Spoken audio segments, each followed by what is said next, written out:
One of the biggest challenge that most of us face is we are always busy. We do not have time to do anything extra and we miss being productive. We always keep telling, I don't have time. But let me tell you, that is not the truth. The problem is we do not effectively utilize the time. We do not plan the time. We do not plan the day. And I will give you a secret to utilize your day much better. Stop planning for the entire day. Start planning for every hour of the day. What am I going to do this in this hour, and what am I going to achieve in the next hour? When you start this micro management of time, let me tell you, you will be more effective in the 24 hours that you have.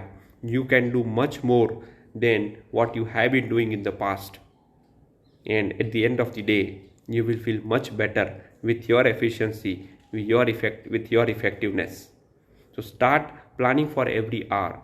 Do not plan for the entire day.